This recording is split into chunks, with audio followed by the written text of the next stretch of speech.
Hi everyone, good to see you on my channel today. Today I will tell you a wonderful story. It is full of love and kindness. I hope you enjoy it and I wish you an enjoyable viewing experience. Thank you. Besides her grandmother, Leslie has a mom and a stepdad. There is a father, of course, but that word is not heard in their house. Her father lived somewhere in the north, where he went to work and where he stayed. Leslie was 4 years old then, and for a while the memory of her father lived in her in the reindeer hat, the thick, stiff fur of it, and the bucket of blueberries that came by way of a favor. As sweet as currants, Leslie marveled. Then the memory melted away, as if the spring waters had carried it away with the winter. And then Mom went to town. She also said she was going to earn money, though Grandma was angry that doctors are needed everywhere. And it was still unknown who would be sent and whether they would send someone to take my mom's place. Mom got married in the city, and at first she kept asking her daughter to come to her place. Her stepfather would let her take Leslie, and she had a place to live. Leslie would go to the house to try it out, and she'd go to the spacious apartment on the 11th floor. She was afraid to go to the windows high up, even to look down would make her dizzy. On the balcony, Leslie could not be pulled out by any means, and it embarrassed her that both below and above her head lived other people.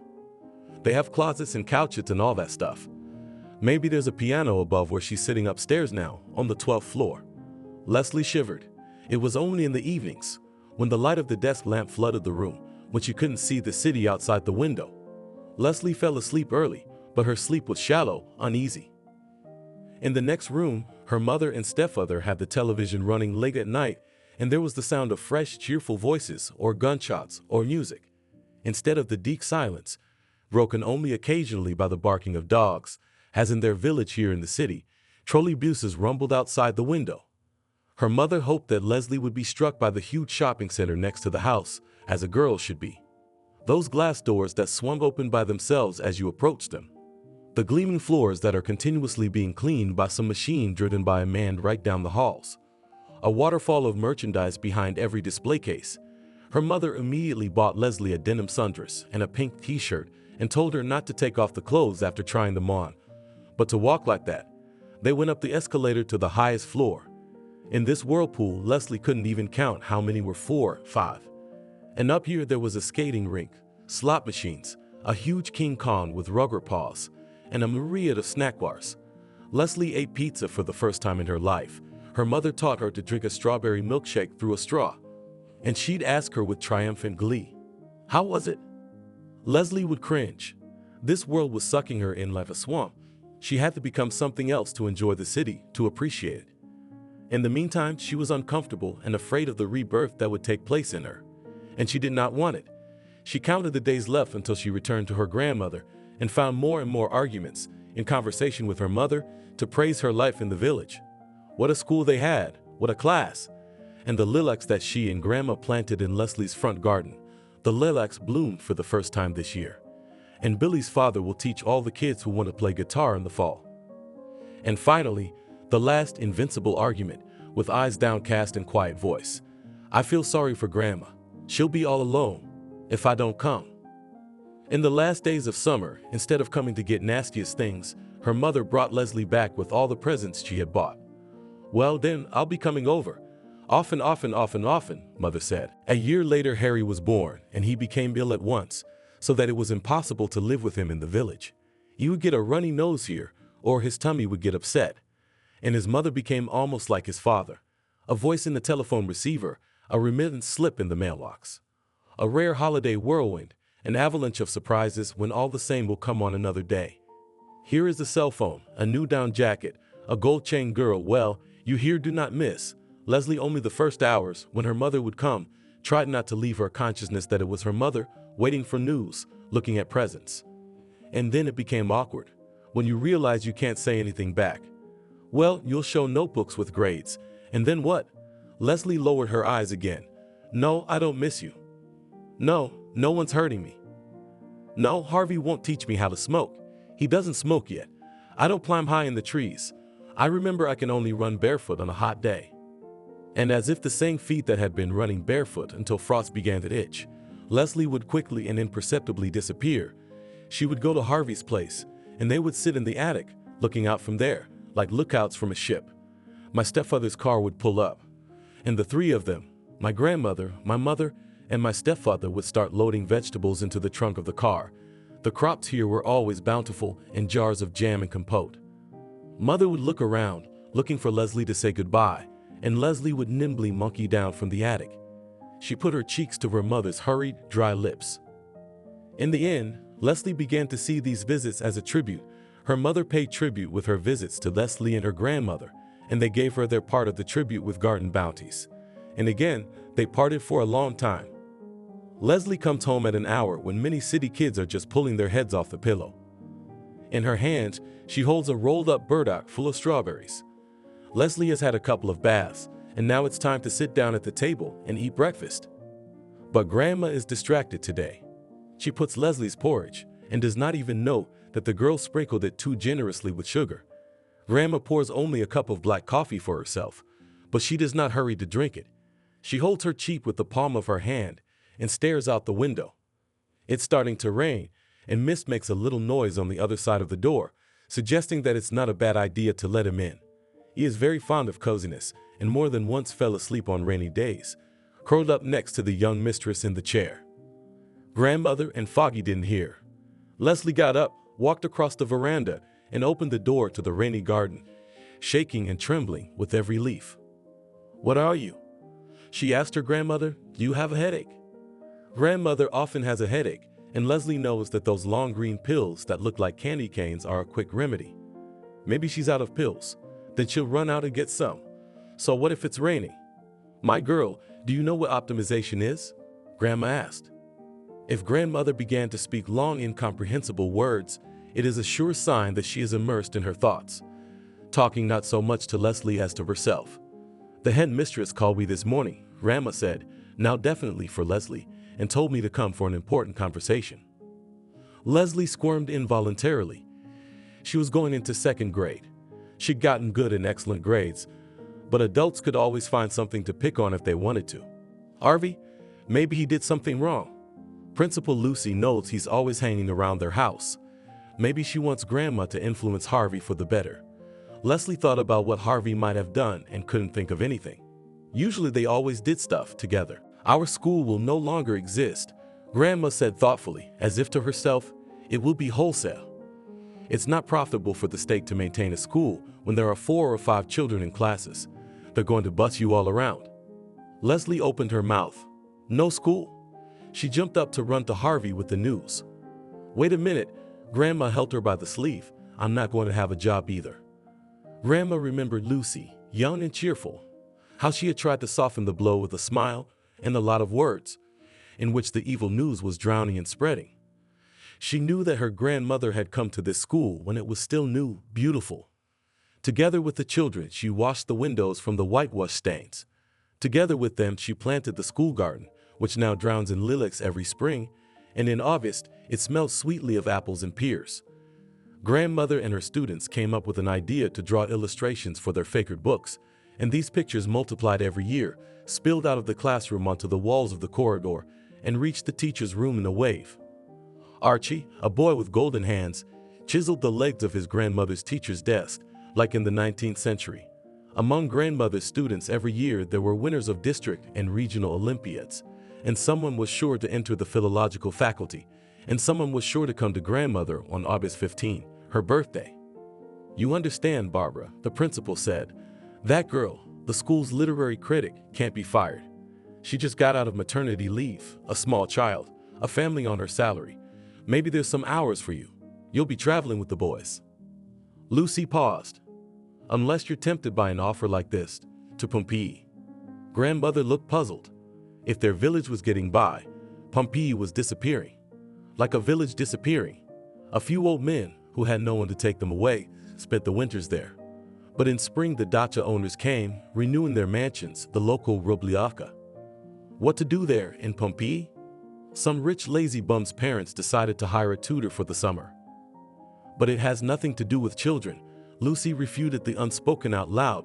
"One of my acquaintances will now live there permanently. Younger brother. He's a sick man. Some kind of trauma, I think. In general, then a wheelchair. then crutches, as it is so. Today worse, tomorrow better. Well, and there and have to help, cook, wash. I'm sorry, they're looking for a housekeeper? Barbara, darling, it'll be twice the salary you had here. More than I'm making now. There was a woman who used to look after the house when it was empty, but her daughters had a baby, and she's leaving to take care of her grandson. She says that owner's good. I told my children about serfs. Now I'm going to be the master myself. And what makes you think I make a good housekeeper? What's there to do with today's technology? The headmistress didn't back down. It's not like in the old days we used to do laundry by the river. They have one machine washing dishes, another doing laundry, another baking bread. Well, it's summer now. You don't have much to do. You'll earn money. And in the fall? What about in the fall? House Leslie? Don't rush ahead of the locomotive. You'll go there with Leslie. I'm told you'll have your own place there. You'll be your own bosses. What does the baby see? He sees nothing but the 3 yards here. And there's a river nature. And if nothing changes by the fall, you'll lead this man. We'll find you a place at the school as an hourly teacher. All right, I'll think about it, Grandma said dryly. And now they were thinking with Leslie. Such was the democracy of their little family. There was a thin iron pipe between the house and the lime tree. There was a swing hanging from it. All stories are made up better on the swing. All conversation is easy when you're flying upward, downward, and your heart stinks. If you swing high, your back flies right into the branches of the apple tree. Apple blossoms. My mom used to bring this apple blossom soap. Round, beautiful, fragrant. They only have bars of soap here in the store, with sharp edges and a pungent perfume smell. And then, instead of flowers, huge apples of the trifling variety ripen. You take each one as a gift.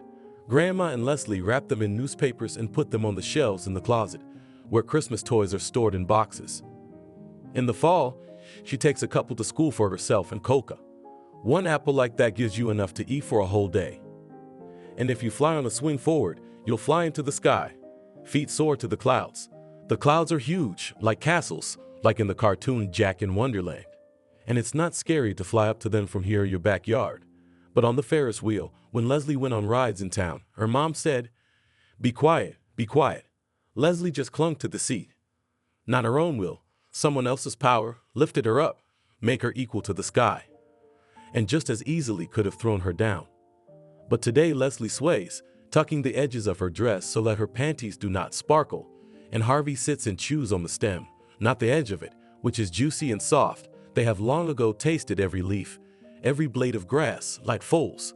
Harvey chews on the withered top of the stalk, thinks. Every departure is a disappearance into other worlds. Will you come back? No? School will be different in the fall, Harvey says. He's not sure when he's going to hear back. Yeah, it's 1,000 years away, Leslie says. Well, do you want me to ask your grandmother to let you live with us while she's there? Harvey offers. Mommy will be happy. Well, what's the point of wasting your summer? Grandma's gonna be the babysitter, and you? Are you gonna sit behind a fence all summer? Leslie turns to him, her eyebrows pulled together, her lips compressed into a string. He's silent for a moment, and then he speaks firmly. No, I can't explain it to you, but it's like something's calling me. Someone's calling me. I'm going. I gotta go, you know. Well, and if something happens, if it gets really bad, No, I won't run away. I'll call you. And why called you? Ask Harvey, hoping that Leslie will start to tell one of his stories, which are more interesting than any fairy tales. Leslie was silent. Dawn was gradually diluting the night with the white milk of fog. The window in Leslie's room was open as usual, and it seemed to the girl in a half-sleep, in the oscillation between dream and reality, that her bed might rise and float out of the window, and make its way through the mist like a ship of the sea or of heaven. Easy to reach were thought of the moon, which bowed close by like a balloon, and the stars silvery and tinkling like ice. Leslie visualized the seasons like a clock. Somewhere out there, in the cosmic cold height, where the clock called midnight, winter lurked. The hand would descend, and by 4 o'clock it would be warm spring. And June was red-hot sand under the feet of 6, and warmed the nearest 7 and 8, and then it began to dusk, and by the fall 10 the sun went behind the horizon, and by the heavy twilight of 11 the snow began to fly from the sky. And also time was parallel, that is, the past did not disappear, and the future was not gradually woven out of oblivion. Somewhere, parallel to the present, There was also little Leslie, clutching the old cat with her chubby, almost infantile hands. Leslie learning to drink from a cup. Leslie jumping with happiness at the Christmas tree that was put up last year. And there lived in the universe both Leslie the bride and Leslie the old lady. From time to time they echoed their thoughts, resurrected memories as vivid as pictures in a stereo ball, or had dreams that came true. Right now Leslie saw a girl. A light white dress with ruffles covered her knees. On her head was a big hat, also white in color. On her legs were snow white stockings. And one foot was taken out of a white slipper. The girl is leaning on the toe so that the stocking does not get dirty. The girl's hair is golden red, descending in long locks almost to the waist, and her eyes are gray blue. She is not beautiful, but looking at her pretty face, you want to laugh and talk to her. "Quiet," says the girl. "Can you be quiet?" She pulls back the thick curtain from nowhere and looks out, looking for someone. "I'm hiding from the doctor," she explains. "Leslie," came another voice, "a man's, and we can see you." The girl sighed and immediately looked at Leslie with a smile, as if inviting her into the game, stepped behind the curtain, and she was gone.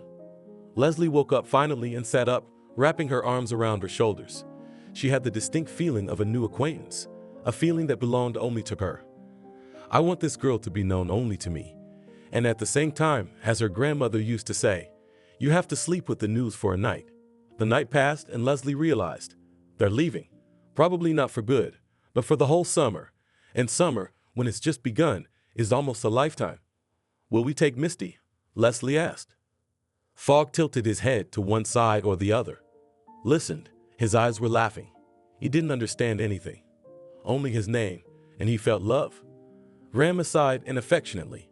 "Well, where will we take him to strangers?" Leslie, "What if they don't like dogs?" Harvey played with Fabi without raising his head.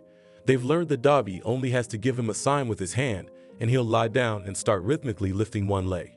He's either doing exercises or he'll Hitler, as Grandma grinned. "I'll take him till the fall. And then you'll come anyway," Harvey said. "Why are your eyes so wet?" "I'll be there in 3 hours, or I'll hitch a ride."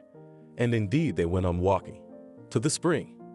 You have to go there on a hot day because you walk and walk, and there's no end to it. The village of Adelanto is passing by, barely visible from behind the bread. The road narrows to a wide path. And there it turns into a path only one by one, and you can pass through. The spring breaks out of the stone captivity, like a naughty boy who escaped from his babysitters, and immediately hides in the grass to avoid being caught. He hastily tells, jumping from pebble to pebble, about the life of the underworld, and he fades away into the grass. It's good to drink from a spring where you lie on your stomach, and not only drink, but the water covers your face. It's funny, and the sun trembles on your wet eyelashes with all shades of rainbow. And the silence around is so faint. No, birds are singing and trees are splashing, weaving their leaves into the sky blue, but it is impossible to hear a man here. There is no murmur of a car, no voices, no music, no one. And since there are no people, everything else is possible. "Harvey," said Leslie, "take me in with the fog." Only she said it without a sound, with just her lips. There were 2 villages, Big Pompeii and Pompeii. The big one survived on its own. There had once been a collective farm, of which there was now a semblance of a farm. Cows lived there in semi-darkness and musty, unclean air. There was a museum of folk life, a 2-story hut, where you could find everything from a spinning wheel to a garish portrait of the bandit Stenka Rezin, who once visited these parts. And the pride of the village were the holy springs. Once 2 unremarkable almost springs formed a lake, in which ducks and domestic and wild gray necks bathed with pleasure. But then someone there recovered from something by drinking water directly from the spring. Another saw the bent figure of a praying man, and the springs were cleaned, enclosed in a tiled area. A bathing area was made, flowers were planted. The water was examined. One of them contained a lot of iron, the other silver. And those who were suffering to drink, wash themselves, take water with them. Now, according to rumors, the building optimized school bought a tourist company and was preparing to make a hotel here. Pompeii was very different. Although the nature here was much more beautiful, and the village was close to a large river, but Pompeii survived only at the expense of dacha owners. In the winter days, New Year holidays excluded, there were a dozen old women here, whose houses, like the houses of those who lived hundreds of years ago, were warmed by stoves. On other days, the snow covered all the roads, and the houses stood as islands surrounded by a pristine snow-white sea. The blizzard subsided. The old women gathered courage and strength to visit each other, and now necklaces of footprints, prints of felt boots and beaks, stretched from hut to hut. In spring, the island of Pompeii, cut off from the whole world, melted by melt water, the road dried up, and the store opened. It was a kind of local attraction, two-story, resembling a landing stage with iron ladders, round windows with portholes, and proximity to the water. The store stood almost on the shore. Everything from pantyhose to ice cream was sold inside. There was a tennis table and a big TV hanging there. The store was everything. They traded, played, watched movies, met, fell in love, and said goodbye before the big barn lock was hung on the door again in October. Dachniks who came to the village to spend vacations or weekends built themselves houses, many bigger and more luxurious than a storeship. But almost all the mansions were surrounded by blind fences and installed on them CCTV cameras, unblinking, unmindful, incorruptible eyes, immediately tracking the stranger. And the fun of the owners with loud music, clouds of thick kebab smoke, splashing water in the pools, laughter and squeals, all this went behind the fences. You can hear, smell, but not see. Old women saw dacha owners only when they went to the store. No one kept cows here for a long time, and city children turned their noses away from goat's milk. For some of them it was too fat for them, and others were allergic to it. The dacha dwellers used the river in full. They raced on motorboats, shouted when the bow of the boat dissected the water, showering them with splashes. They tried to hunt for pike perch in wetsuits and with a spear. But in the murky water, the prey was scarce. But children rarely showed themselves on the streets, and certainly did not play in front of old women. Maybe they didn't leave their houses at all, having plunged headfirst into unreal computer worlds. One of the new houses was especially dressed up. The lawn in front of the fence was green, and the bases of 3 blue spruce trees were buried in it like a carpet, and known sculptures looked out from behind the trees. The house belonged to, well, not exactly the owner of factories, cars, and steamships, but still Harry had a well-known network of stores in the region. He and his young wife didn't come here often, but he kept Selina, a woman in her 50s, who looked after the house, and a local man, a young pensioner, Frederick, who looked after the garden. Now Selina was giving up the place, grudgingly, but hoping to come back here. She had enjoyed living almost all year round as a hostess in a large and beautiful house, but now she had to be a nurse for a while with her newborn grandson. Her daughter was calling desperately, or she was in danger of losing her job. And Harry, as luck would have it, was thinking of bringing his brother here, the first Selina had ever heard of. And that brother needed almost a caregiver for him, since he could do little for himself. Selina grudgingly thought of the shift they had found for her. God willing, in the few months that Selina would have to spend in the city, the woman would get bored, exhausted from nursing, and leave. And so, on Saturday morning, the owner's black Jeep pulled up in front of the house. Selina looked out the window and ran down the stairs to open the gate. Selina was wearing an apron. She had been cooking for the guests since morning. First out of the car was Harry's young wife, Kathy. Long ago, 2 years ago, she was a stripper and her name was Malvina. Now that she was a respectable lady, she no longer dyed her hair a bluish lilac color and arranged it in a high hairdo. But her wide-set eyes kept the same haughty, mocking expression as when she danced at the pole and said, "There is me and there is all of you." The owner of the house, short, sturdy, in some ways even handsome, thick dark hair with blue eyes, stepped on the ground, stood for a few seconds, breathing in the air, looking around. Then he sighed regretfully. If it were up to him, they would have traveled here more often. He loved fishing, and he loved grilling fish over a fire and the simple pleasures of life, like a big mug of beer under a starry sky. But Katie was bored here. Harry pulled a folding wheelchair out of the car and was about to unfold it when the back door opened, revealing a hand with a cane. "Don't, I'll do it myself." A guy of about 35 got to his feet with an agonizing effort. It was evident that the disease had struck him suddenly and severely. His body was still so full of strength, his arms so tanned, that it took all his strength and a bitten lip to keep him on his feet, including the cane. His blonde hair was cut short, almost curly, and his very light eyes, which were used to laughing, now looked cautiously out from under his swollen eyelids. "I'm waiting for you," Selina said. "I've prepared a room on the first floor. If you don't like it, you can tell me. I thought there were stairs to the second floor. Harry stopped the housekeeper with a wave of his hand.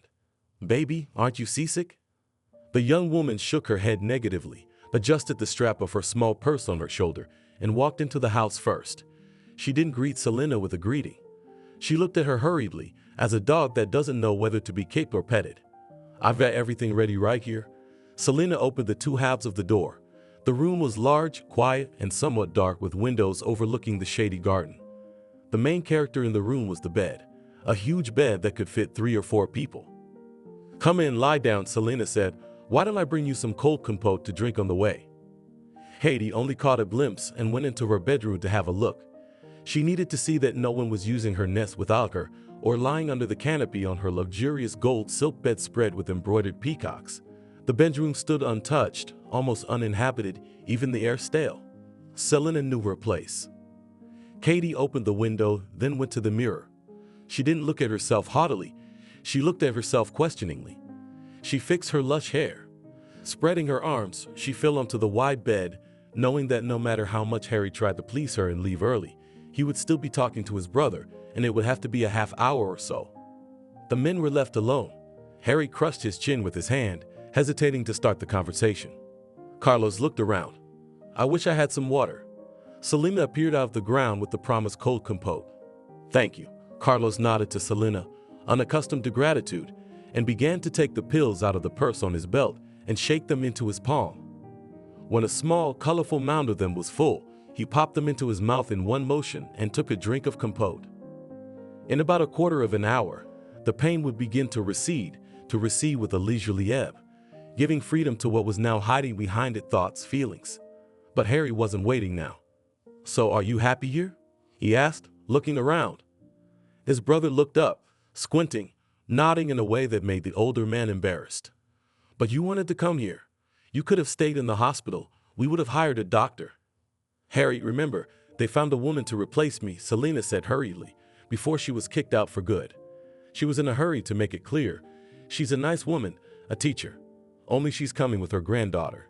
You won't mind, will you? They'll live where you are now, in the guest house. Completely separate. There's plenty of room. Just tell her not to let the baby in here. Carlos can sleep and rest without the baby bothering him. And don't let the grandmother or granddaughter bring visitors. Peace and quiet. Peace and quiet. Selena nodded, then quietly closed the door. So, Harry returned to the interrupted conversation. You wanted it. Although it could have been a hospital and then a sanitarium. There you'd have the same opportunities for recovery. Doctors, procedures, exercise equipment, massages. And here. Carlos looked at him with the same tired and frowning look. Well, how can I explain to you? Poor guy, in his thoughts he always called Valorca, poor guy for some reason, that the best doctors and grandmothers told him about that recovery. And it was better to tune in, mentally tune in now, that you would never walk again, only through pain. It is necessary to try, alone with himself to feel his body, which thousands of times helped him out, and which he himself drove into trouble. By animal feeling it will obey. No?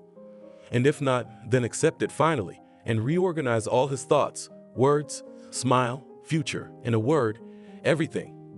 And come back to people not as a whiner that everyone wants to shake off his shoulder, but a man who knows why he came back. You've been very generous with your life so far, Harry said, and no one stopped you. The army is the army. Dad should have just hinted to the right people. Come back alive, put a candle to God, and get on with your life. No. It's buddies, sorry, some gangsters. All these fights under the guise of martial arts. It's gone again. Now you take a backpack and go wander the world. Where you sleep, who gives you a ride doesn't matter. The carelessness of an infant or, pardon me, a fool. I think your guardian angel's got his wings stuck on you. You're coming back from where? Correct me if I'm wrong, Nepal Bright. And you're off to start work in the movies. Again at someone else's dubious invitation. It's here too. And then you jump off a cliff into the water and hello. If they hadn't pulled you out. You're a phenomenon, Carlos. The one who calls on Wednesdays and I wash my hands of you. You can live here as long as you want. We only come by a couple times a summer anyway. What? Carlos had an unfriendly sneer in his voice. Where am I gonna go from 4 walls? Set the bed on fire? Blow up the toilet? Pollute Empress Leska's bedroom? Harry sighed, stood up, started looking through his cell phone's address book.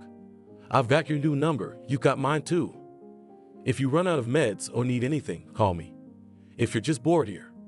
Carlos didn't explain that he hadn't been able to be alone for a long time. He didn't see the stately Kathy emerge from the gate. He only heard her voice, commanding him to do something. And that voice, if you were his brother, would have made him want to kill himself. They arrived in the evening.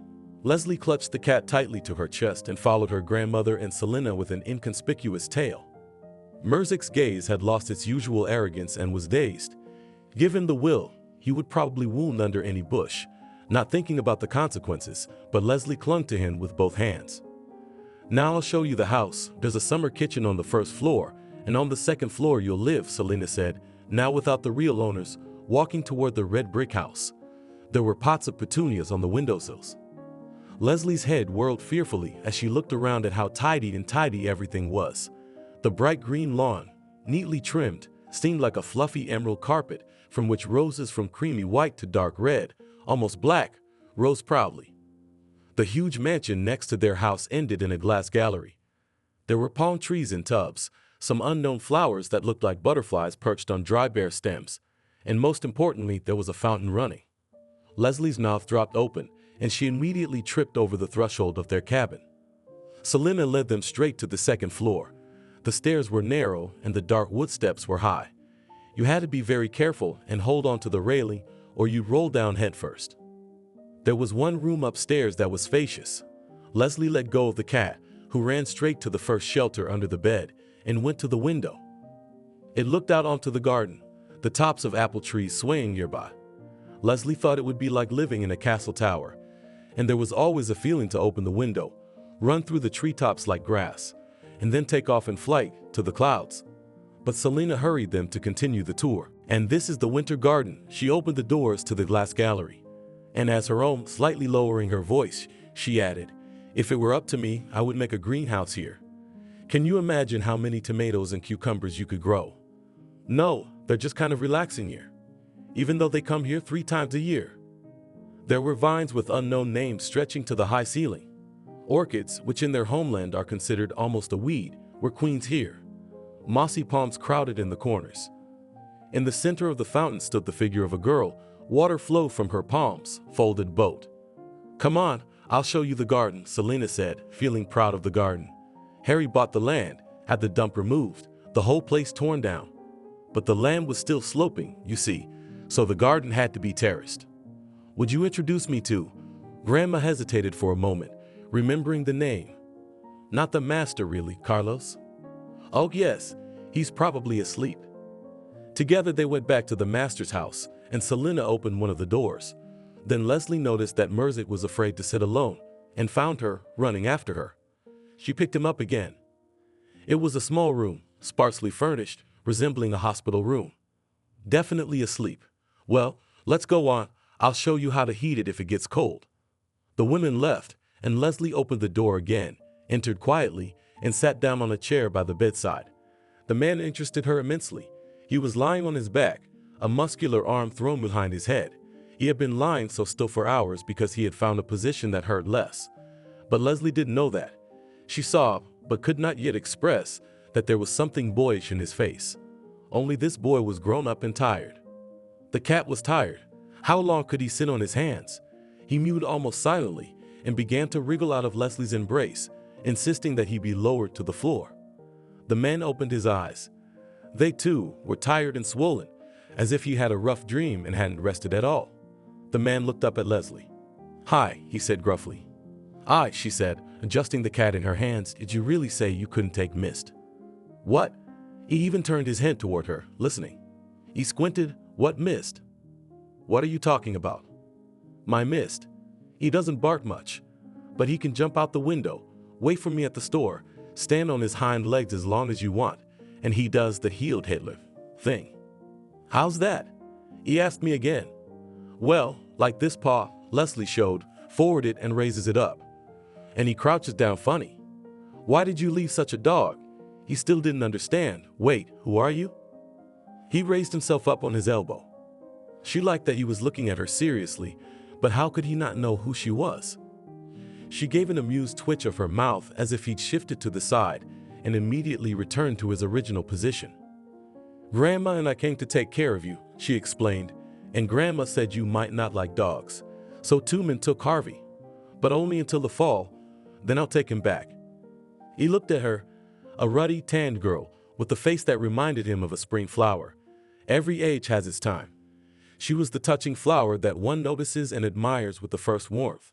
"Bring your beast," he said, "or rather tell Harvey to bring it in right away, or he'll heal it, he won't give it back." She brightened up and trustingly shook the cat in her arms. "And this is Merzik," Grandma said. "You can take him because he will not leave our room. Merzik catches mice. If I see one that's still alive, I take it away.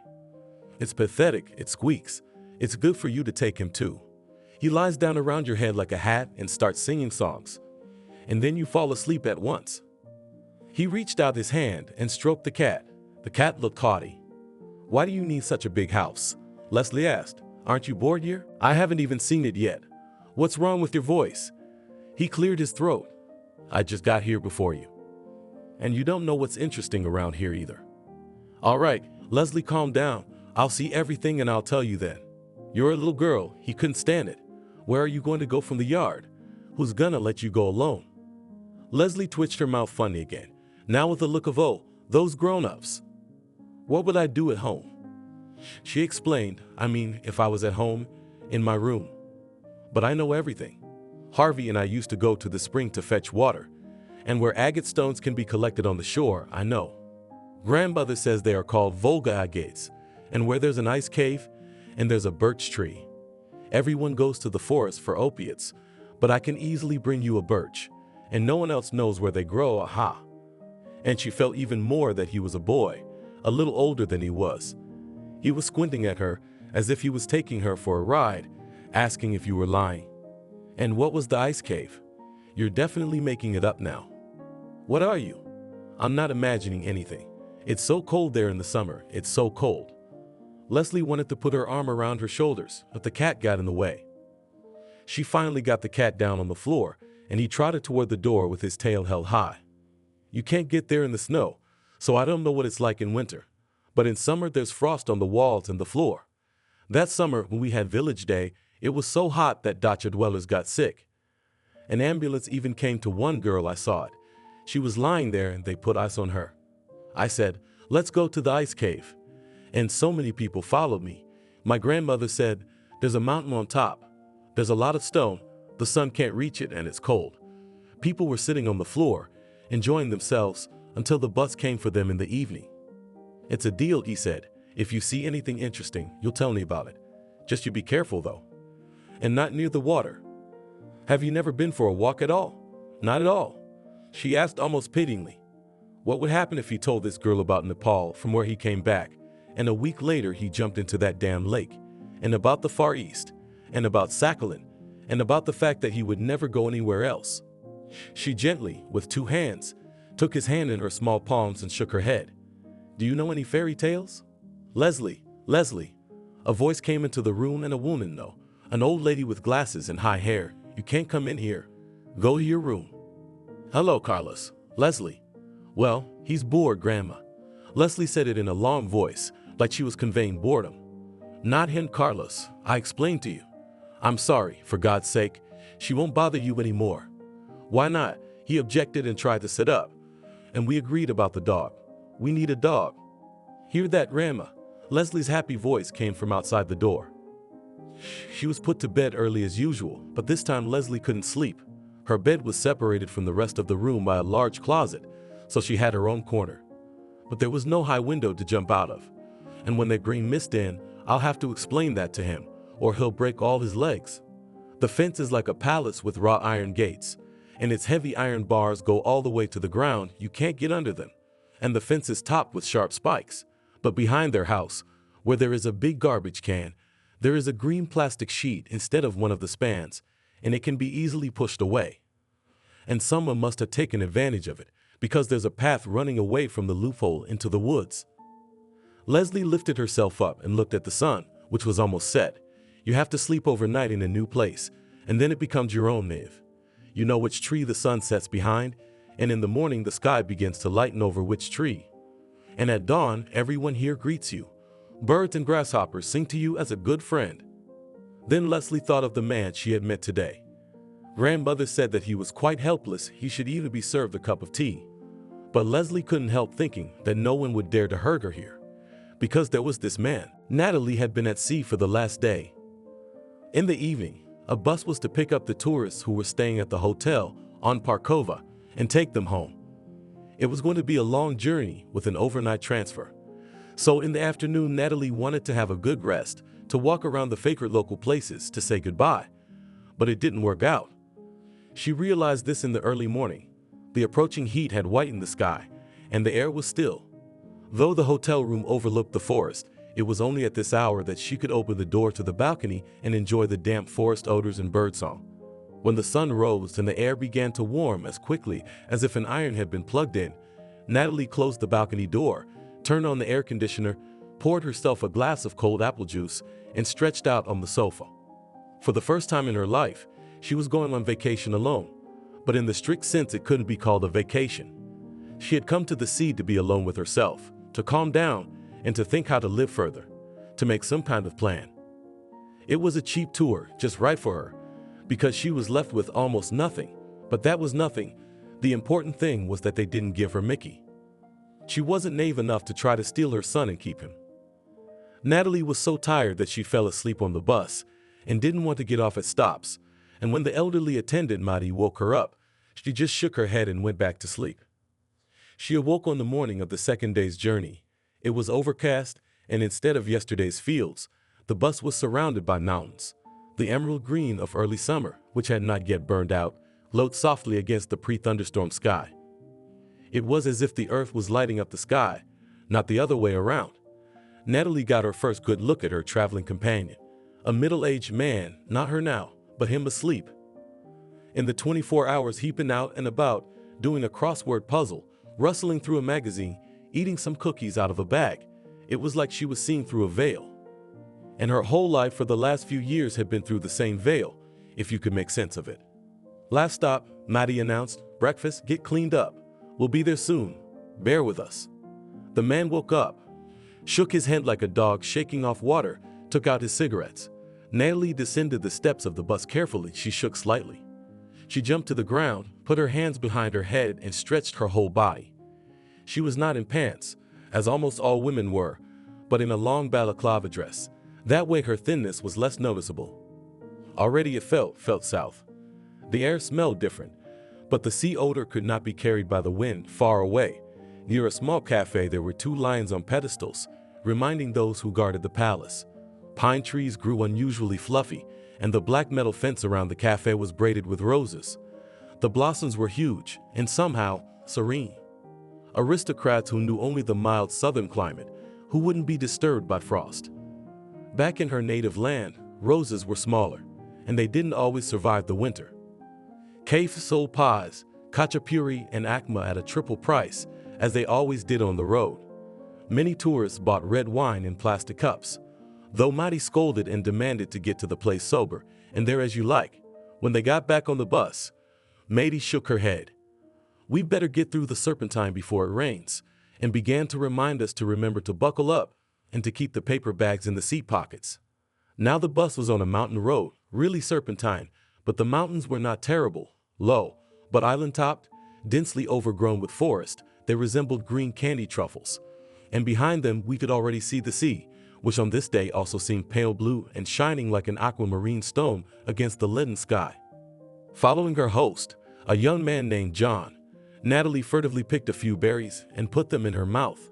It too was southern pure sweetness without a hint of acidity.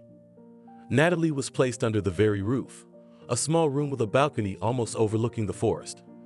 You can touch the trees. No view, no panorama, but no one could see her. On sunny days you could sunbathe naked. Natalie didn't even bother to unpack her bag. Her swimsuit was in the bag from the Fivaraka store upstairs.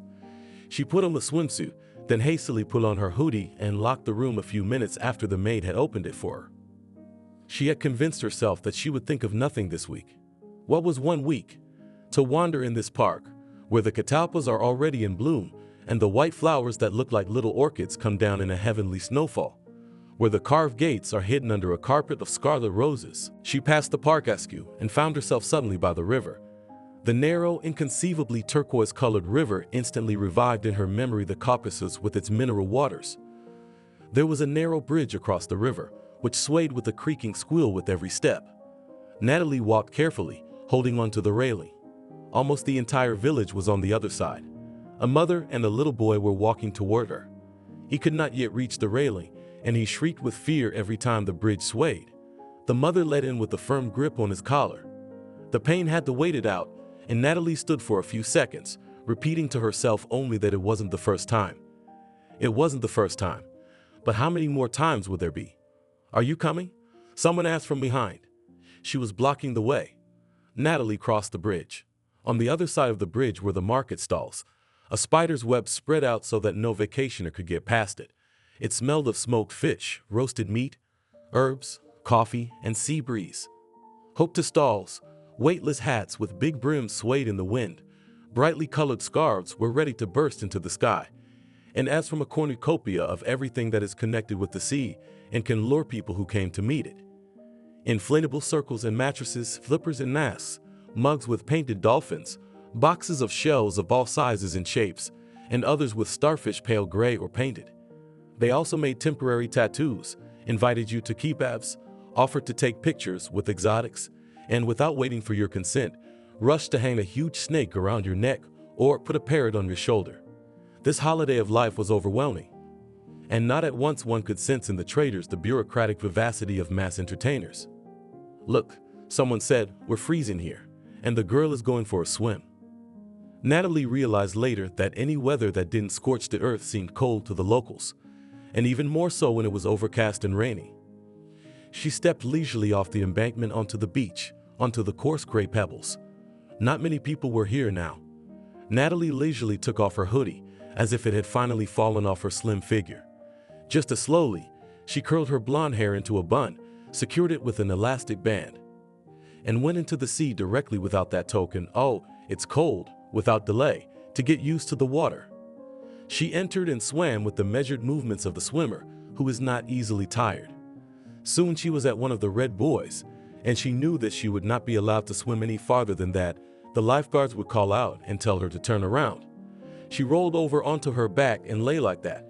The sea was carrying her, and the rain was touching her face with soft paws. She was lying between the sea and the rain, her body separating them. A girl in a blue bathing suit. She waited after all. Natalie looked up as if she had just woken up. She was being shouted at from the lifeguard tower. She turned back with a sigh. "Aye, yeah, girl, the guy on the tower tried to flirt with her when she came ashore, and we thought you had drowned." But Natalie walked on with her head down, unresponsive, and the voice went silent. Right off the beach, she went to buy a new SIM card for her phone so she could talk cheaper. Her friend Anna had really asked her to let her know from time to time. Natalie followed the embankment along the river, hoping it would lead her to the center of the village. The river near the sea was a rich blue color, but further away it turned shallow and became a clear, wide stream with reed-covered banks. Frogs croaked shamelessly and squeakily, and there were no other sounds but their croaking, and roosters sang like in the countryside. Natalie reached the next iron bridge and made a mistake. She did not cross it, but turned to the right. Here, she thought, the road was wider and the houses taller. But the road led to the outskirts where there were no sidewalks, but only the highway, and cars were rushing after each other. There was nowhere to turn. On one side were houses with vegetable gardens, on the other mountains and forest. But she went on, hoping that somehow she would get to the right place. The village was small. She admired the front gardens, lilies and roses, wandered along narrow paths past other people's gardens, crossed some bridges. Finally, she reached the high-rise buildings, and then the rain came. A wall, a waterfall, a drenching rain. Natalie gulped for air. The rain pounded the ground so hard that her feet became muddy, the raindrops kicking up dust. Her dress was soaked and clinging to her body, her long blonde hair now streaming down her face. It was cold, and she was tired. Finally, she found the bus station, and in it a rack of operators, bought a SIM card, and sent a new phone number to her friend Anna, the only one who would care about her. She went to a small market, bought local cheese with herbs, some flatbreads, cherries, and with all this loot went to the hotel. She walked down the street all wet, and the water dripped off her, and she felt good. But when she got to the room, she gladly changed into a warm, dry robe. Now she was not afraid of the rain. She opened the door to the small balcony, protected from the rain by the roof. There were glasses in the cupboard. Soon Natalie was sitting in the rocking chair, sipping tea, listening to the rain and looking at the village, at the mountains whose peaks were hidden in the fog. She thought. At first, she really wanted to think about what she should do next, how to get Mickey back to her, but then her thoughts began to take her back to the past. Did you want extraordinary people? She asked herself, did you get them? And she thought God had been kind to her. She remembered the miracle of her enrollment in journalism school. Grandpa was in favor. He read aloud to her when she was little. He admired her writing at school, believed in her talent, and everyone else discouraged it, including the girls in the admissions office. Well, where are you going? They told her confidentially. There are 30 people per place, their own city people, and you're a country girl. There, across the street from the College of Pedagogy, you'll get in, and here you'll only waste your time. And then it wasn't Natalie who said it, it was my grandfather, who once was not afraid to come from the village to the academy, and got in, and graduated with a red diploma. It's our right to try, he said, and confidently walked through the huge lobby of the university, which resembled a train station. Here you had to register, get a number, then wait for it to appear on the electronic board. And there were as many people as at the station, and everyone was still not their own. Applicants, the turnover. Only hoped to become students their own. And at the entrance to the university building stood the unforgettable bronze shurick, the symbol of the student body. It was said that for good luck, he needed a tap on the shoulder. Natalie didn't dare, just touched him timidly. And she passed the competition past. She found herself in the short list of 10 people accepted for budgetary places. She wrote her creative work about the history of her family, which shared with the 20th century all its tragedies. She wrote as if she was talking to herself, thinking, sincerely, as if she did not suppose that someone would read it all. When she saw her name on the acceptance list, Natalie gasped and covered her mouth with her palm. Only then did she realize that this was it. Life had changed dramatically. She had to leave home and move into a dormitory. The guys, doomed to the dormitory, tried to create a cozy place here in the state walls.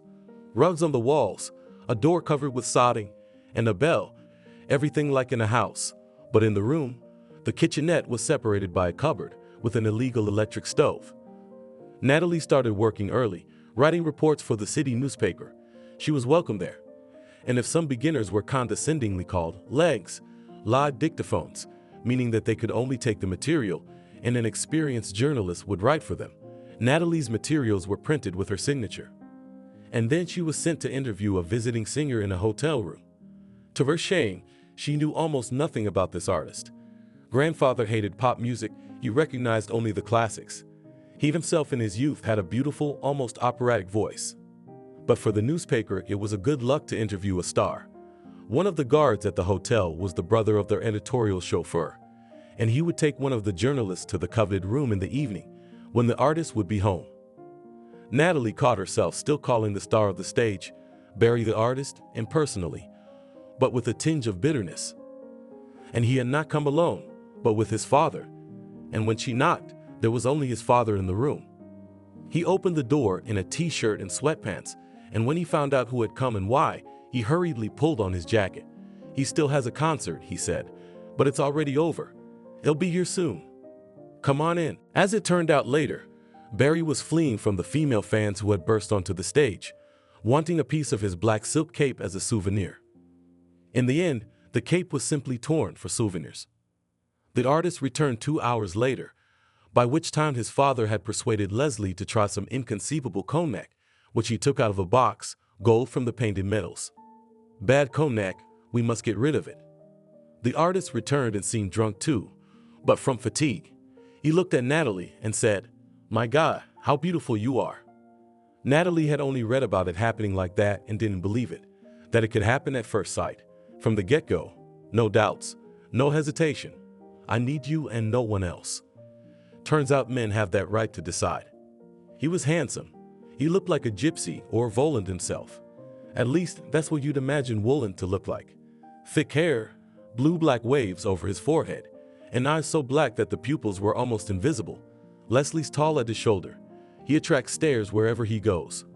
"When are you going to write about me?" He asked him at the door, quietly, as if a secret had already been born between them. Her cheeks were flaming, and she tried not to look him in the eye. "Tomorrow, I guess." In the morning he came to the editorial office, making a sensation there. He sat in the culture department on a shabby chair, with his leg over his leg, shaking his wavy mane, reading Natalie's pages with attention. The girls crowded in the doorway, while the editor and the executive secretary watched from the corridor behind them. "Beautifully," the artist said expressively, handing the sheets back to Natalie. "I'm satisfied." His gestures were regal. Natalie was reminded of the ballet Swan Lake and the Prince. The artist continued his visit, talking about his concerts, about the countries he had visited, and recalling amusing things. Questions came at him from all sides. And before the answers flashed smiles of the girls, ready to accept with delight everything that the artist says. And then he asked Natalie, as if there was no one else in the office but them, "I'll take you home?" The girls gasped. Natalie caught the editor's eye, and the boss nodded. Only they didn't go to Natalie's house. The artist asked her, already putting her in the car, "Where's a good restaurant?" Restaurants were something that Natalie had no connection with, and the chauffeur, who had driven the stars around the city many times before, began to give her advice. Since then, Natalie had amused the artist with her shyness combined with a sense of dignity. She was almost afraid of the menu, which was served to them by a waiter in white gloves, and the artist had to order. But then, when the table was set and the candles lit, she did not get carried away by the sumptuous dishes she had never tasted, but listened. She admired him, and at the same time, he noticed that she was more interested in the time in his life when he had not yet had fame. A boy from a southern town, hitting a ball against the wall and chanting pioneer songs. A student, returning to his dormitory on an icy streetcar, and she asked him, as her mother had once asked her, "Maybe it wasn't worth it, what your life is like now, to go such a hard way. Foreign cities, a life of starvation, obscurity, and trying to be liked by everyone might help with your career." 2 days later, when his tour was over, the artist took Natalie with him. He had recently separated from his wife, and that was really it, not bravado. He lived alone now, except for 3 servants, in a country mansion that seemed a real kingdom to Natalie. For the first time, they were almost always away, and Natalie always felt desperately sorry for the artist. It seemed to her that everyone wanted to snatch him for themselves, just as they had snatched bits of his silk robe on the stage.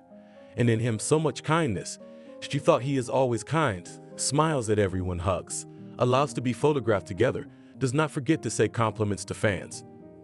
And how many times had she seen their cheeks turn crimson red, and the girls themselves so happy that Natalie wanted to say, "Do you know how he had such a headache yesterday that he couldn't find a place to sit for half a day? We tried all the medicines, nothing worked until he fell asleep.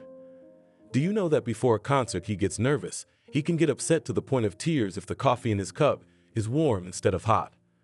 And that he sometimes comes back in the middle of the night, and I'm not allowed to ask why. Where from? He doesn't care about anything, much less me. He doesn't feel guilty that I waited for him. He just falls asleep." The girls in the newsroom found Natalie on social media and started asking about the artist, how they live and what countries they travel to. And they didn't. Natalie was expecting a child, and at the end of that year, by Catholic Christmas, the artist flew to Europe alone. Natalie stayed in their mansion as a complete recluse, and when Mickey was born, she had no more beloved creature, and everything else took a back seat. You could say that's when Natalie was never seen. She never left their huge house, where she and her son had only lived in a couple of rooms. Even the servants couldn't figure out how to behave with her. Quiet, thoughtful, shy, never felt like a hostess. She and Mickey had plenty of room to walk around in the garden, which was walled off from the rest of the world by a high fence. There was a small children's slide, and Natalie would slide down it, holding the fur envelope with Mickey, who was already learning to laugh, to her chest. The artist appeared at the country house less and less often, but he came as attentive, as brilliant, as able to charm anyone. He brought gifts for Natalie and his son, asking if they needed anything else. What did they want? And more often in his conversations, the name of his wife, from whom he was not yet officially divorced, came up. When Nelka and I, "Nelka is such a woman, don't put your finger in her mouth." Then Nelka wanted to, and I said, They had no children. By summer, he suddenly became attentive and affectionate again, and once took them and Mickey to the zoo, and so well portrayed the monkeys right in front of their cage jumped and whooped, not shy of the audience. Someone even filmed it on the phone, that the baby laughed and began to clap in tiny hands. This happened 2 days later. Mickey was asleep and Natalie was enjoying fiddling in the garden. She had her own big flower bed here. The artist laughed. The only thing his beloved asked him for was flowers, but not bouquets, but seeds, seedlings, saplings.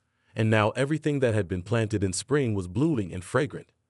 Natalie, wearing rough gardening gloves, was working with a wicker rose that needed to be guided to the right path so that it would wrap beautifully around the carved metal arch.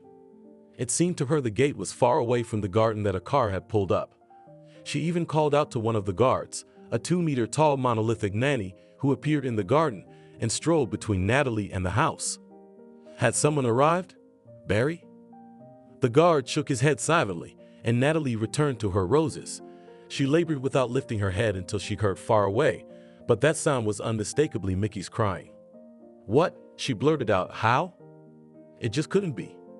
Mickey was asleep in his room, in his crib, and there were 2 maids at home. They'd call if anything happened. It's happened more than once, but Mickey was crying somewhere out there at the gate. Natalie threw off her oversized gloves and ran, and almost immediately she was intercepted by a guard. Quiet, quiet. But there, screamed Natalie. They're taking Barry away, the guard said in a tone as if it would convince her that she was doing the right thing. The chief said he was going to have a baby. Natalie's only concern now was to break free, to get out of the hands that held her, to get away before it was too late, before she could catch up. But Nanny held her as easily as if she were a small child herself. He released her only when he heard the noise of the engine. Natalie fell to the ground and sobbed. She couldn't remember the days following Mickey's abduction. When she called the artist 5, 10, 30 times, the phone would ring a short beep. And then one of the maids, Catherine, came into her room. Yes, she was simply called Katya, although she was almost twice as old as her young mistress. Catherine sat down on the bed, embraced the frightened Natalie, and remained silent for a few minutes. Then she said, "He then called you to the zoo so that his wife could look at the boy. You probably didn't notice her. Nellie has no children of her own. So you took her own. They'll live together now." Natalie raised her red, swollen face. "But you can't do that," she cried so much she was hiccuping. Catherine's face was sorrowful and hard. "Of course you can. How many cases like this? And you can't do anything now. They won't let you into their city apartment. You can't prove anything in court. Just tell him that he has all the conditions to raise his son, and you? Maybe somewhere in the newspaper." Catherine shook her head. "With great pleasure in you now, and the newspapers will cling to you, and television. People are as hungry for such things as, pardon me, flies are for dung. But even there you won't prove anything. You'll only be thrown in the mud. They'll say you knew he was married. So why did you break up someone else's family? And he will turn out to be honest noble, that he did not give up his son, decided to bring up." Ekaterina's face remained the same rigid, and she never once called the artist by his name, saying only he. She seemed to know his value, and not just any price, but a human one. And he was exactly the kind of dung that flies would flock to. The only thing Natalie could do was to go to the house where the artist lived with his wife and her son and spend days there, hoping that Mickey would be taken outside someday. She'd sit on the bench, staring at their windows. She'd jump up when the front door opened. She'd leave when night fell, and no one would go out with the baby. A friend from the institute took her in at that time. In the early morning, Natalie would go to her post again. On the 4th day, a man as faceless as the guards at their country house came out of the house, tall, in an austere suit. He said, turning to Natalie, who had jumped up startled and was clutching her purse with Mickey's favorite toy, "You don't have to sit here. They're leaving now." "Where?" Natalie groaned. It was too much to put so much on a person. "They've gone to the seaside. But when they come back, you know you can't stay here. And if you start threatening, blackmailing, we'll deal with you quickly. That's what you should be afraid of." That day, her friend Anna sat by Natalie's side for a long time. "Understand, these assholes don't care that you gave birth, that you're a mother. There are many surrogates, and they don't ask for anything. You get the money and you're out. It's a long life anyway. She'll grow up, you'll see. Don't cry, it's impossible. I'll call an ambulance. Let them inject you with something. Where should you go now? Anna pondered. If your grandfather is dead, you have no one to go to. Your parents moved to the north 1,000 years ago. How long have they not written to you? Did you get your last letter in the 3rd grade? You want to live here with me for a while, or we'll find you an apartment. He should give you at least some money, that Henrik. It's hard to get a job now.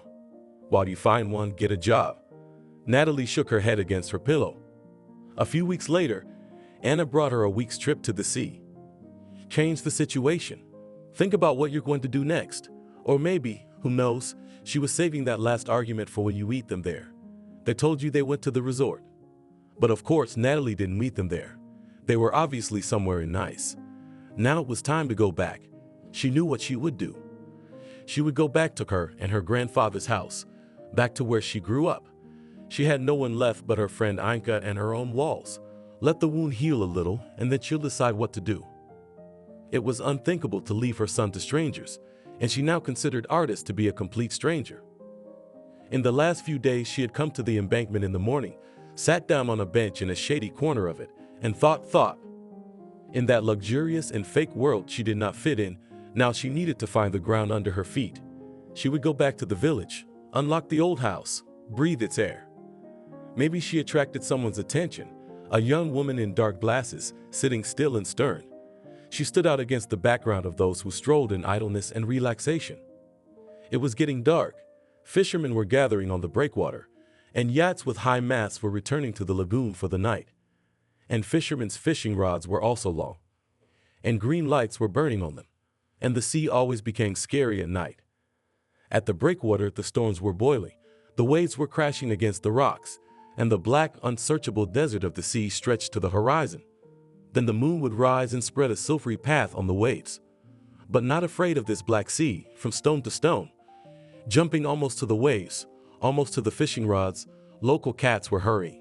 For some reason, all of them without tails, they were sitting on the rocks, impatiently shuffling their paws, extinguishing the instinct of hunters when the fish would glimmer in the air.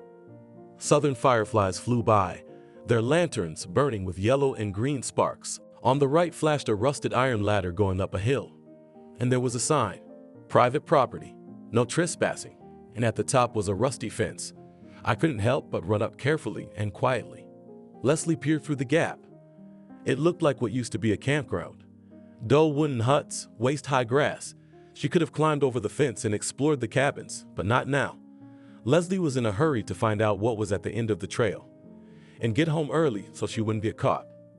A few minutes later, she saw on the other side of the trail, also in the bushes, a sunken iron tower, a water tower. There was a window and a rusty door. Leslie couldn't resist, stuck in, and hissed, falling into a small ditch. Her feet were scalded with nettles. There could be snakes in here, by the way, and she was unfamiliar with them. There at home, she knew perfectly well, on what stone likes to crawl to warm up viper and where you can meet a hedgehog. But curiosity won out. So she reached the tower and looked inside. It wasn't bad that it was dark inside, it was bad that it was empty. Only sparse weeds poked through the floor. Leslie jumped to the ground, shook off her palms, and climbed back out onto the path. What was farther down was much more interesting. There was a stone bridge across the ravine. It was wide, and a car could drive over it.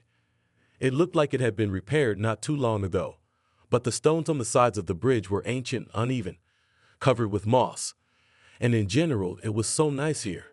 The green labyrinth of the forest hid the sun.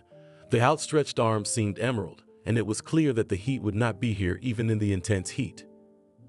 Leslie immediately composed that this bridge existed in time immemorial, and over it rode riders on mighty horses and ladies in carriages.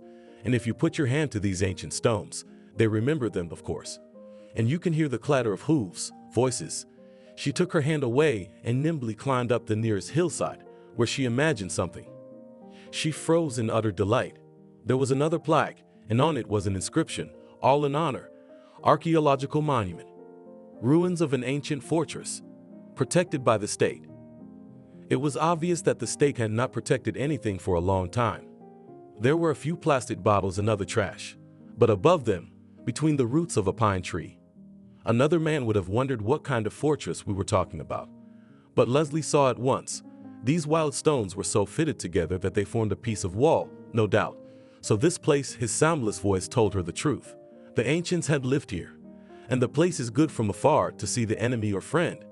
And if there was an enemy behind this wall, people defended themselves from him. And further away, Leslie almost gasped. There was a house. Behind the house was another campground. Again, boarded up houses, a few cars.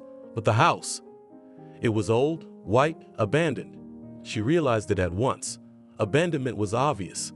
The windows boarded up, and somewhere just black holes, collapsed plaster.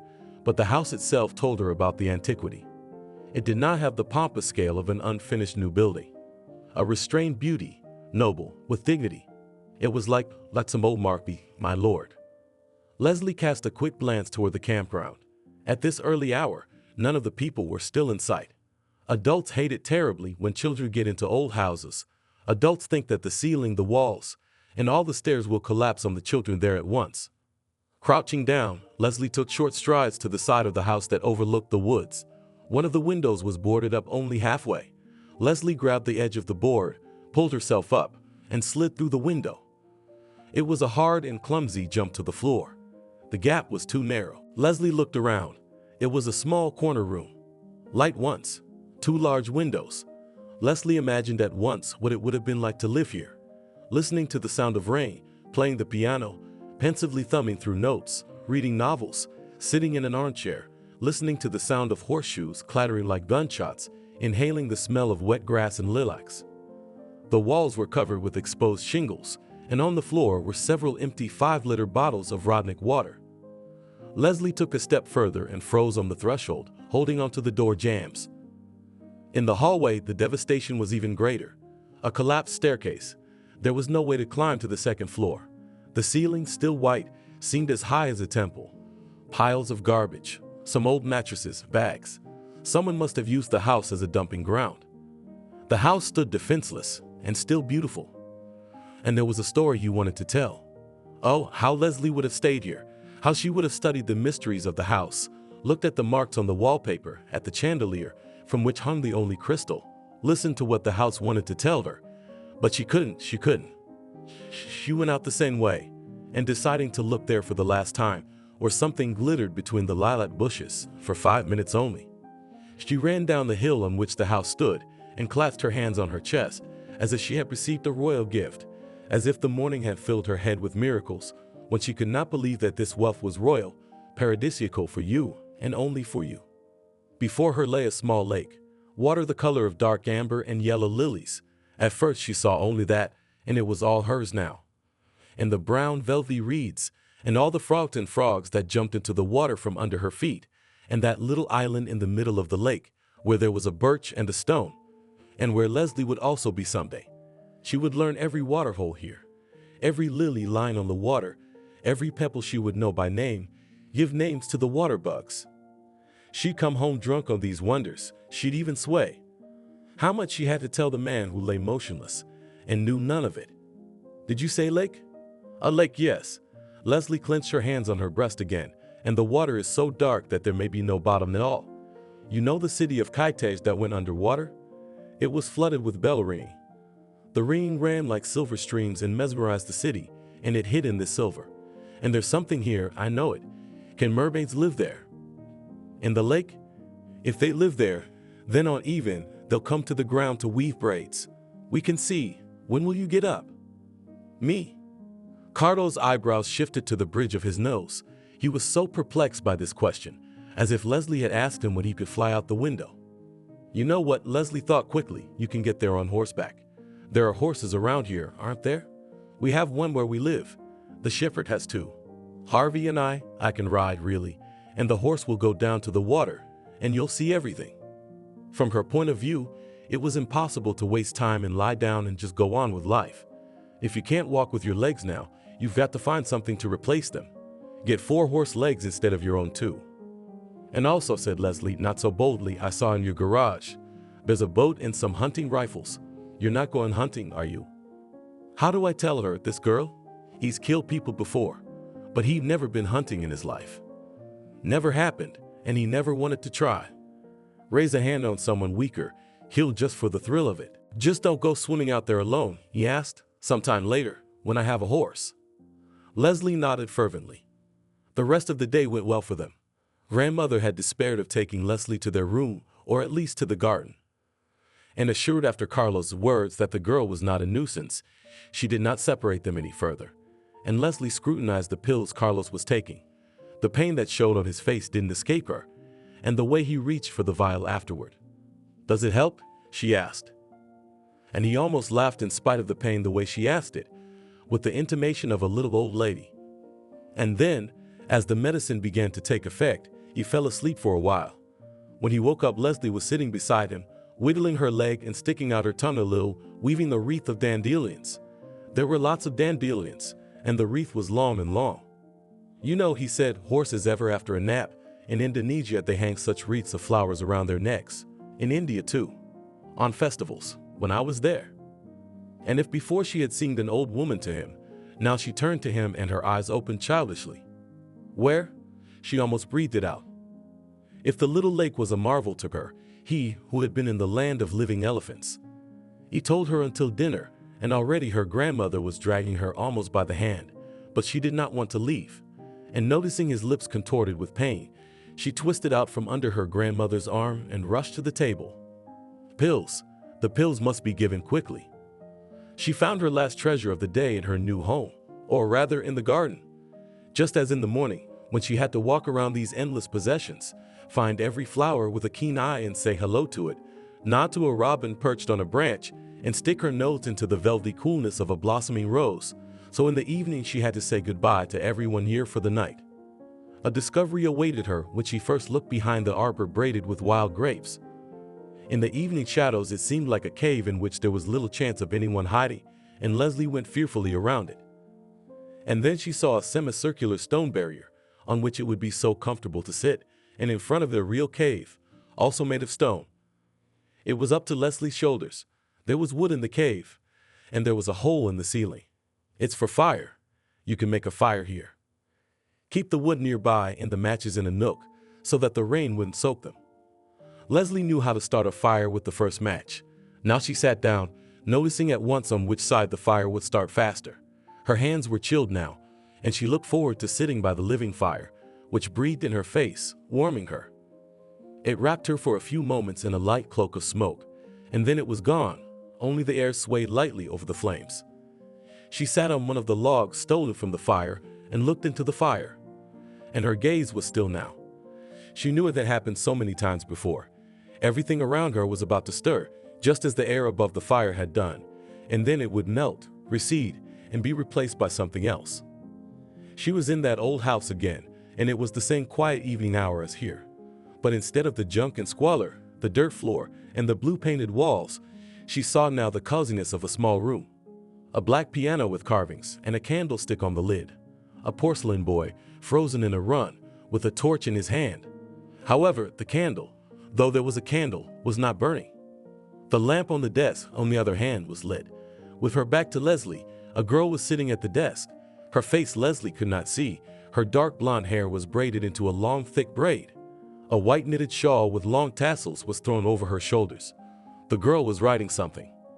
The feeling of presence was so complete that Leslie could hear the girl's breathing. At times it stopped. Then the girl took a breath and began to write again on sheets of postal paper. And there was another person in the room Leslie did not immediately notice. In the darkest corner of the room sat motionless and staring at her, the same girl whom she had seen so often, almost always in those moments when the unknown was revealed to her. The girl was always dressed in the same way, a white starched dress and a summer hat. The girl's hair was loose, and her bangs fell on her forehead. Usually her face had a faint angry expression, but it was certain that, in spite of her frowning eyebrows, she was about to laugh herself, or to say something that would make everyone laugh. Now her face was unpretendingly stern. She raised her hand and pointed to a corner of the opposite wall. There was an icon hanging there. Leslie couldn't see it in detail from here. A small icon in a gilded casket of the Virgin Mary with the child in her arms.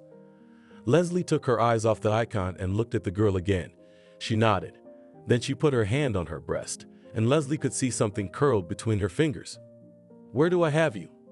A voice from this world called out to Leslie.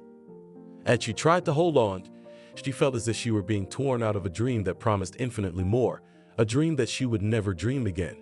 It showed a young man, full length, wearing a military uniform, a sword at his belt. His hair was slicked back and his eyes were dark and squinted.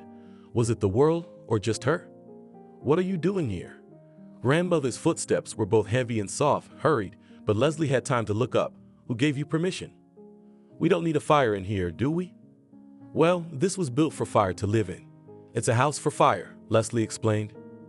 Barbara sank down beside her on the stone bench. "Well, it's none of our business. It's only for the owners." "But we live here now," Leslie said, urging her on. She reclined her head, and then, thinking it would be more comfortable, she lay down on the long bench. "Look at the stars," she said. The peaceful, even light was not threatening, but warm and soothing, and Barbara looked up at the sky too. "You see, when the month is young, it doesn't obscure the stars. Do you have some silver money in your pocket to show him?" Grandmother unobtrusively but firmly believed in omens. According to one of them, a newborn month should be shown a coin. The month would grow, and so would the silver in your pocket. "Mom forgets there's a sky," Leslie said sadly. "That time she took me to her house, I asked her, 'Mom, can I sleep on the lobby?' She's got a little couch out there that I can just fit on. And there are flowers in boxes. Matiola smells at night. My mom didn't want to let me go in there at first. She said, 'You'll freeze.' But I told her, 'Mom, don't worry, I won't get sick.' So she allowed it, but she brought me the thickest blanket, a cotton one. And at night she came to me and asked me, 'Aren't you cold?' And I said, 'Mom, sit with me and look at the sky.' And there were so many stars, the sky was so fabulous. It wasn't. It was solemn. We sit, we look, we are silent. And then Mom says, 'Leslie,' and I'm the first for a long time to look at the sky. I don't remember it at all. Just the Big Dipper," I said, "and the moon." "There was a moon then." Mom laughs. "And the moon." I showed her later, like you taught me, the Polaris and the constellation Orion. Mom said, "Leslie, you gotta remember, you can't live with your nose in the ground like I do. And then you'll look up and you'll be so sorry that your life is gone, and you didn't even notice the stars." Barbara covered Naskia's hand with her palm, the soft silk of her hair. Even her hair was still childish, like a puppy's fur. "Do you miss your mom?" Leslie was quiet for a moment, a few seconds, then shook her head. "No, I know she'll be miserable here. She'll be the one who'll miss her again, like she did then, the city. She won't even want to look at the sky here, even though we have so much of it." She took a deep breath, and then, "Look, is that an airplane or a satellite? There, over there." Barbara squinted. "Where?" "It's an airplane, the lights." "Carlos told me he doesn't like airplanes. He likes to walk everywhere with his feet." I said it and stammered. "He can hardly walk anymore." But that's not what Grandma heard. "What? Carlos who?" "He's how many years older than you? How can you have a grown man? You can only call him Carlos, like the teachers at school." "Grandma, but you can see for yourself that he's like me. He's not a grown-up, he's like a boy. His eyes aren't even stern." "No, it's impossible," said Grandma, who herself had seen in her grown-up pupils the same old boys and girls. And Leslie went on, realizing that her grandmother was objecting to her for appearance, but in fact she was thinking like herself. "He has different stones, Grandmother, he showed me. He says they're better than pictures. If you want to remember where you were, you squeeze a stone in your hand, close your eyes, and it's like you're standing in the same place again. And the most beautiful stone is from the north. He found it near the city. On one side it's ordinary gray, but on the other side you turn it over and it's like a mirror, smooth and lilac. No, it's like a frozen lake with lilac water. I hope you didn't ask for anything?" "No, Grandma, I know."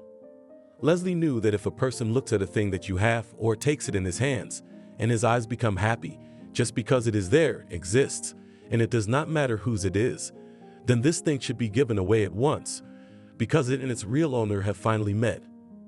And that lilac, icy stone was found, discovered by another person, and it wasn't hers at all. The carved metal lanterns here and there lit up by themselves, and the shadows thickened even more. Grandmother even shuddered.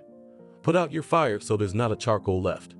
Leslie squatted down in front of the fire. "Grandma, you'll still be coming over to see him at night, won't you? See if he's in pain, give him some pills. And if you don't know what kind, call me." I've got it memorized. Thank you for watching this video to the end. Subscribe to the channel. Like it, write comments if you like the story, and see you on the channel.